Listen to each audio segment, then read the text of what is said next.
Topik bahasan kita pada video kali ini adalah difraksi pada kisi gelombang cahaya fisika kelas 11. Nah, kali ini kita akan bahas konsep dari difraksi pada kisi. Nah, sebenarnya difraksi pada kisi ini mirip seperti interferensi celah ganda ya. Akan tetapi, untuk pola difraksi yang dihasilkan oleh kisi, ya kisi itu adalah jumlah celah yang banyak, itu jauh lebih tajam dibandingkan dengan pola interferensi celah ganda. Jadi, kalau difraksi pada kisi, kita gambarkan ilustrasinya akan seperti ini. Celahnya itu jadi banyak, teman-teman. Ya. Nah, sebagai akibat, nanti pola yang nampak pada layar itu akan terlihat lebih tajam. Untuk garis terang dan garis gelapnya, fringe-fringe-nya ini akan nampak lebih jelas, gitu. Ya. Nah, di sini L itu adalah jarak celah ke layar, ya. Dan delta X di sini itu adalah d sin theta, beda lintasannya. Nah, untuk sudut theta yang kecil, nilai dari sin theta ini bisa kita dekati dengan Y per L. Tapi kalau misalnya udah lebih dari 15 derajat, nggak bisa ya, kita harus pakai sin theta. Nah, kemudian pengaruh jumlah garis atau lambangnya ini variabel N pada kisi difraksi. Jadi, jarak antar celah pada kisi dengan jumlah garis N. Jadi, dapat kita tuliskan secara matematis dengan persamaan D sama dengan 1 per N ya. N ini menyatakan banyaknya goresan atau garis tiap satuan panjang. Nah, dengan memperbanyak celah, kita dapat mempertajam garis gelap sama garis terangnya. Ya, kalau misalnya celahnya ganda aja, kita bisa mengamati pola gelap terang, apalagi kalau celahnya banyak ya. Justru pola gelap sama terangnya itu akan semakin tajam. Nah, kemudian untuk pola difraksi pada kisi ya. Nah, pada fenomena difraksi kisi ini berlaku pola yang seperti berikut ini. Ya, jadi ini mirip seperti interferensi celah ganda. Teman-teman perhatikan ini dari terang pusat. Nah, ini akan menghasilkan gelap pertama di atas ya. Gelap pertama, kemudian ini ada terang pertama, ya selang-seling, ini gelap kedua, ini terang kedua dan seterusnya. Ke bawah pun seperti itu ya. Jadi dari terang pusat, ini gelap pertama, ini gelap kedua, ini terang kedua. Nah, dari terang pusat ke gelap pertama, ini akan menghasilkan orde sebesar setengah gitu. Ya. Nah, dari terang pusat, di sini ke terang pertama, ini akan menghasilkan orde 2 kali setengah. Berarti 1 kan ordenya. Ya. Jadi setiap satu pita yang dilewati, ini setengah ordenya. Gitu. Nah, kemudian untuk pola difraksi pada kisi, garis-garis ini tadi akan nampak lebih tajam. Jadi kalau misalnya yang ditanyanya garis terang, tinggal kita ikutin aja. Terang pertama M-nya 1. Terang kedua M-nya 2. Tapi kalau garis gelap, ini mirip seperti interferensi, tinggal kita kurangin setengah aja. Ya. Nah, kemudian persamaan yang berlaku pada difraksi kisi di sini adalah D sin theta sama dengan M kali lambda. Ya. Untuk sudut theta yang cukup besar, ini tidak bisa kita dekati dengan Y per L. Tapi kalau misalnya sudut tetanya cukup kecil ya, kurang dari 10 atau 15 derajat lah ya maksimal, ini bisa kita ganti dengan persamaan D Y per L sama dengan M kali lambda ya. Nah, untuk orde interferensinya, kalau misalnya terang, tinggal kita ikutin seperti tadi. Terang pertama berarti M-nya 1, terang kedua M-nya 2, terang ketiga M-nya 3 dan seterusnya. Kalau gelap, tinggal kita kurangi setengah ya. Jadi untuk gelap pertama 1 kurang setengah ya setengah. Gelap kedua 2 kurang setengah, ini 1 setengah. Gelap ketiga 3 kurang setengah ya 2 setengah. Jelas ya? Ini keterangan-keterangannya. Nah, di sini yang baru adalah N, banyaknya goresan untuk tiap satuan panjang. Ini D kita udah tahu ya, jarak celah satuannya meter, theta sudut deviasinya. M ini orde interferensi, lambda panjang gelombang, Y itu jarak terang atau gelap ke pusat ya. L itu jarak celah ke layar, ini satuannya meter semua. Nah, supaya lebih jelas, kita akan bahas beberapa contoh soal. Pastikan teman-teman simak videonya sampai habis. Jangan di-skip-skip supaya teman-teman juga dapat pemahaman yang utuh tentang difraksi pada kisi berikut ini. Oke, sekarang kita coba contoh soal yang pertama. Gambar berikut merupakan sketsa lintasan sinar oleh difraksi pada celah ganda. Jika A adalah titik terang orde ketiga dan panjang gelombang cahaya yang digunakan adalah 500 nanometer, maka jarak A dari terang pusat adalah titik-titik. Teman-teman perhatikan yang ditanya di soal ini adalah jarak A dari terang pusat. Ya, sementara A ini adalah titik terang orde ketiga. Nah, kita tulis dulu data-data yang diketahuinya semua dalam SI. Ya, sini ada lambda. Ini kita nyatakan dalam meter ya. Kemudian ini jarak celah ke layar. Ini udah 2 meter, udah dalam meter ya. Dan ini 0,06 mm, kita ubah dulu ke meter, jadi 6 kali 10 pangkat 5 meter ya. Nah, yang ditanya adalah jarak A dari terang pusat. Dan titik A ini adalah titik terang orde ketiga. Untuk kasus difraksi pada kisi, titik terang orde ketiga, nilai M-nya atau ordenya tinggal kita ikutin aja teman-teman. Karena ini orde terang, jadi M-nya sama dengan 3 gitu. Nah, untuk penyelesaiannya, kalau teman-teman perhatikan di sini, Y atau jarak titik A ke terang pusat ini tuh jauh lebih kecil dibanding dengan jarak celah ke layar ya. Jadi nilai sin tetanya bisa kita dekati dengan tan theta, sehingga kita bisa pakai rumus yang ini teman-teman. D Y per L sama dengan M kali lambda. Nah, yang ditanya jarak A dari terang pusat, berarti variabel Y di sini ya. Jadi Y sama dengan M lambda L per D. M-nya kita punya, lambdanya punya, L-nya punya, dan D-nya punya. Substitusi ke persamaan Y seperti ini ya. Nah, karena di pilihan ganda ini jawabannya beda-beda semua, maka kita ambil aja angka-angka pentingnya ya. Jadi ini 3, 5, 2 sama 6. 3 kali 2 kan 6. 6 sama 6 dicoret ya, berarti sisanya ini 5 ya. Yang angka depannya 5 jelas aja pasti akan menghasilkan Y-nya sama dengan 5 cm. Jadi opsi yang tepat di sini pasti yang D. Jelas ya? Oke, sekarang kita coba contoh soal yang kedua.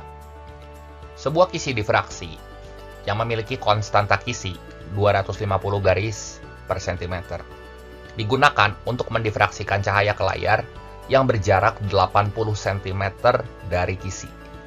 Jika jarak antara dua garis terang berurutan pada layar 4 cm, maka panjang gelombang cahaya yang digunakan adalah titik-titik. Yang ditanya adalah panjang gelombang cahaya. Sini kita tulis dulu data-data yang diketahui. Pada soal semua kita nyatakan dalam SI. Nah, di sini jumlah garisnya dalam satuan per cm ya. Berarti kita ubah dulu jadi per meter. 250 kan 2,5 kali 10 pangkat 2 kan. Karena satuannya masih per cm, berarti kalau kita ubah ke meter, kita bagi sama 10 pangkat negatif 2. Nah, jadi kita peroleh nanti 2,5 kali 10 pangkat 4. Tinggal ini ke atas aja. Kemudian jarak celah ke layar dan jarak dua garis terang berurutannya kita nyatakan dalam meter seperti ini.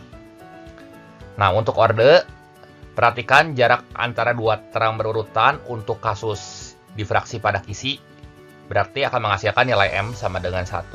Sehingga penyelesaiannya di sini kita bisa gunakan rumus D sin theta sama dengan M kali lambda. Ya. Nah, yang ditanya adalah panjang gelombang atau lambdanya. Dan D ini bisa kita ganti sama 1/n ya.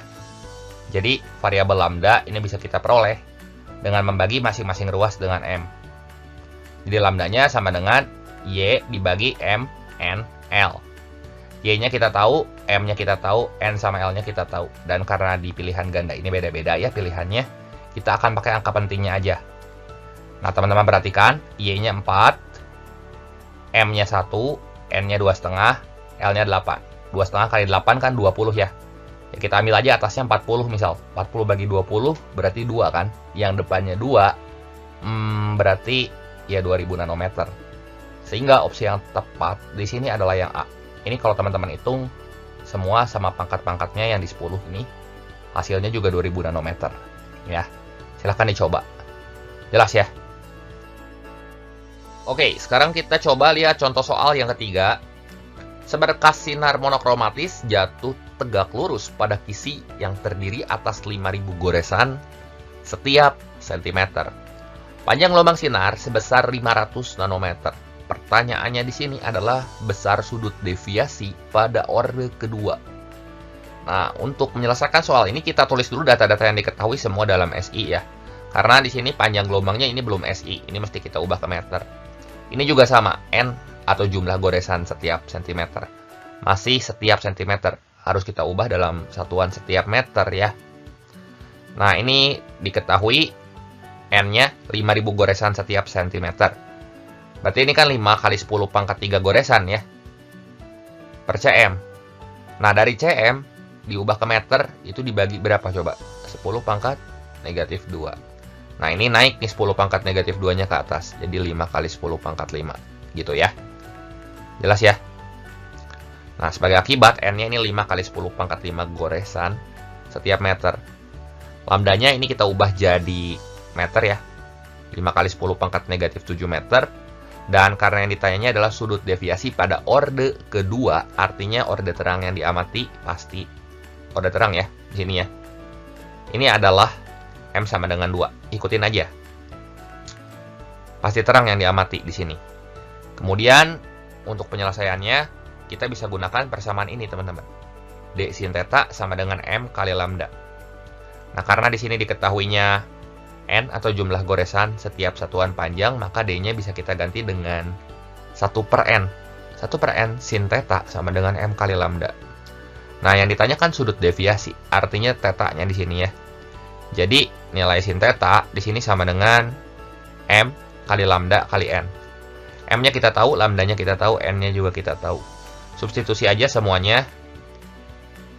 Kemudian, di sini kita ambil angka-angka pentingnya aja ya. Jadi berapa nih? Sin theta sama dengan 5 kali 10 pangkat negatif 1 ya. Atau 5/10. Ini tuh sama aja kayak setengah. Ya. Nah, untuk sin theta sama dengan setengah. Sudut berapa yang menghasilkan nilai sinusnya setengah? Tentunya, theta-nya teman-teman tahu adalah 30 derajat. Jadi opsi yang tepat di sini yang B. Jelas ya? Oke, sekarang kita lihat contoh soal yang keempat.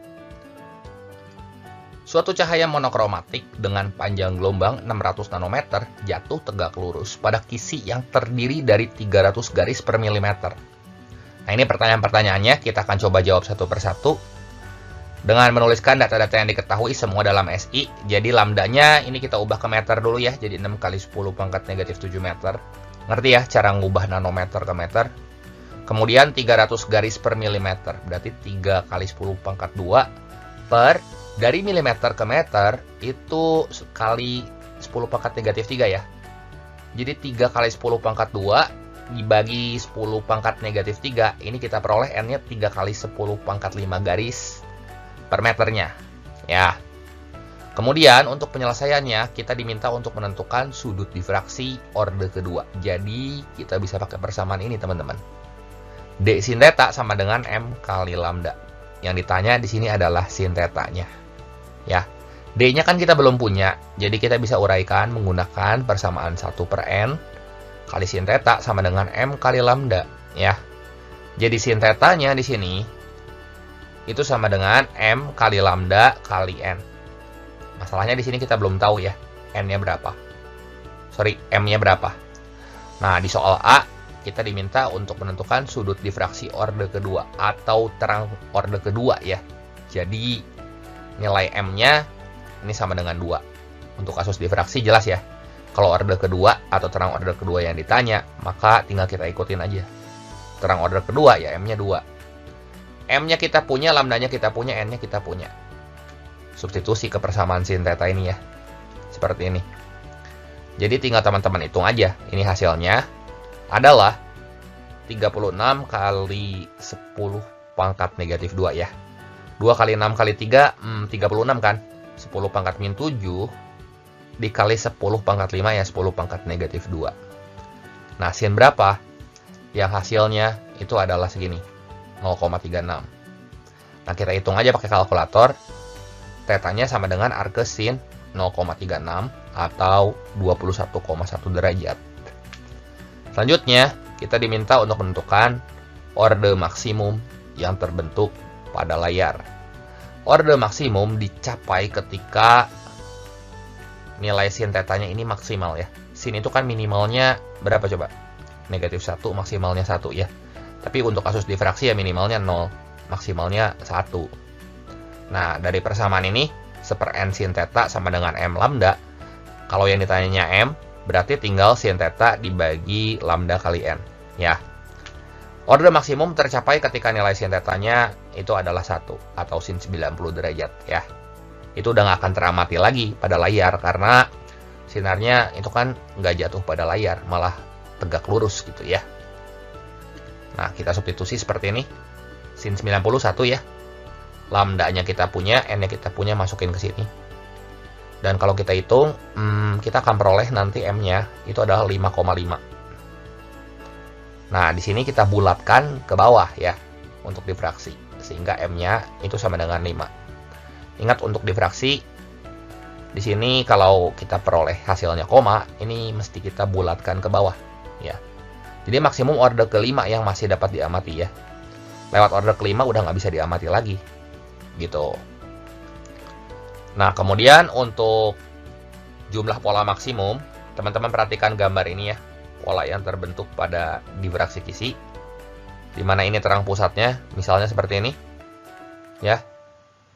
Untuk menentukan jumlah pola maksimum, teman-teman perhatikan, ini kan M-nya sama dengan 5 ya. Order maksimumnya kita udah dapet tadi. Jadi ke atas 5 garis terang ya. Ke bawah di sini ada 5 garis terang.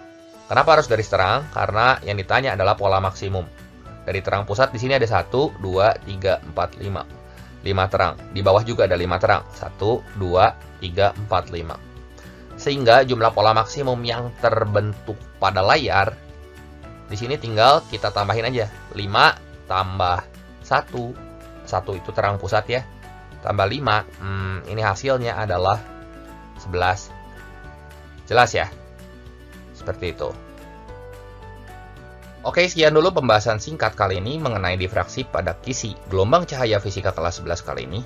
Seperti biasa, sebagai penutup saya sertakan satu soal latihan yang bisa teman-teman sekalian coba. Silakan teman-teman coba. Teman-teman bisa jawab juga di kolom komentar. Dan jangan lupa like, share, dan subscribe channel ini jika kalian suka videonya. Terima kasih untuk perhatiannya. Sampai jumpa di video saya yang berikutnya.